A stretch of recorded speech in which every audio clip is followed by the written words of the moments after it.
ചിലർ ചോദിക്കുന്നുണ്ട് digital marketing എങ്ങനെയാണ് ശരിക്കും പഠിക്കേണ്ടത്, അതിൻ്റെ ഒരു മെത്തേഡ് എങ്ങനെയാണെന്ന് ചോദിക്കുന്നുണ്ട്. അതിന് സിമ്പിളായിട്ട് ഞാനൊന്ന് പറഞ്ഞുതരാം. ആദ്യം നിങ്ങൾ ചെയ്യേണ്ടതെന്ന് പറഞ്ഞാൽ നിങ്ങൾ ഡിജിറ്റൽ കണ്ടന്റുകൾ കാണുക. കണ്ടതിന് ശേഷം നിങ്ങൾ ഓവറാൾ ആയിട്ടുള്ളൊരു ഐഡിയ ഉണ്ടാക്കിയെടുക്കുക. അതിനുശേഷം എന്താ ചെയ്യാൻ പറ്റുക, സ്വന്തം രീതിയിൽ ഏതെങ്കിലും ഒരു സംവിധാനം നിങ്ങൾ തുടങ്ങുക. അതൊരു ബ്ലോഗ് ആയിരിക്കാം, അതല്ലെങ്കിൽ ഈ പറഞ്ഞ സോഷ്യൽ മീഡിയ പേജുകളായിരിക്കാം, അതല്ലെങ്കിൽ യൂട്യൂബ് ചാനൽ പോലെയുള്ള ഏതെങ്കിലും ചാനലുകളായിരിക്കാം. തുടങ്ങിയതിന് ശേഷം നിങ്ങളുടെ ഇൻട്രസ്റ്റ് അതിനകത്ത് ഷെയർ ചെയ്യുക, അല്ലെങ്കിൽ നിങ്ങൾ പ്രൊമോട്ട് ചെയ്യുക. അതല്ല നിങ്ങൾക്ക് ചെയ്യാനായിട്ട് പറ്റുന്നില്ലെങ്കിൽ നിങ്ങളുടെ കൂട്ടുകാരോ അല്ലെങ്കിൽ നിങ്ങളുടെ ബന്ധുക്കളൊക്കെ ഉണ്ടെങ്കിൽ അവരുടെ കാര്യങ്ങൾ നിങ്ങൾ പ്രൊമോട്ട് ചെയ്യാനായിട്ട് സഹായിക്കുക. അപ്പോൾ നിങ്ങൾക്ക് എന്താ പറയുക, ഓരോ കാര്യങ്ങളെ പറ്റിയുള്ള സംശയങ്ങൾ വരും. ചില കേസുകൾ നിങ്ങൾക്ക് പരിഹരിക്കാനായിട്ട് പറ്റും, ചില കേസുകൾ നിങ്ങൾക്ക് പരിഹരിക്കാൻ പറ്റത്തില്ല. ചിലയിടത്ത് വളർച്ച കാണും, ചിലയിടത്ത് വളർച്ച കാണത്തില്ല.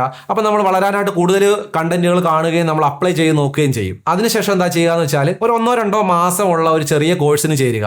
ഒരുപാട് ഫീസൊന്നും മുടക്കണ്ട. ആ കോഴ്സ് ചെന്നതിന് ശേഷം നമ്മളുടെ സംശയങ്ങൾ അവരോട് ചോദിക്കുക. അതല്ലെങ്കിൽ പലതരത്തിലുള്ള സംശയങ്ങൾ അവിടെ പല കുട്ടികൾ ചോദിക്കുന്നതിൽ നിന്ന് കുറേ കാര്യങ്ങൾ മനസ്സിലാക്കാൻ പറ്റും. ബാക്കി കാര്യങ്ങളൊക്കെ നമ്മൾ ആ കോഴ്സിൽ നിന്ന് കുറേ അധികം കാര്യങ്ങൾ നമ്മൾ പഠിക്കും. അപ്പോൾ നമ്മൾ ഇതുവരെ പരിശീലിച്ചിട്ടില്ലാത്ത അല്ലെങ്കിൽ ചെയ്തിട്ടില്ലാത്ത ടൂളുകൾ, അതിൽ മറ്റു മെത്തേഡുകൾ, അപ്പോൾ ഇത്തരം കാര്യങ്ങളൊക്കെ പഠിച്ചു കൊണ്ടുവന്ന് വരിക. എന്നിട്ട് നമ്മൾ നേരത്തെ ചെയ്ത പരിപാടി വീണ്ടും റെസ്യൂം ചെയ്യുക. എന്നിട്ട് നമ്മൾ എന്താ ചെയ്യുക, നമ്മൾ ഈ പഠിച്ചത് കാര്യങ്ങളോട് അവിടെ അപ്ലൈ ചെയ്ത് നോക്കുക.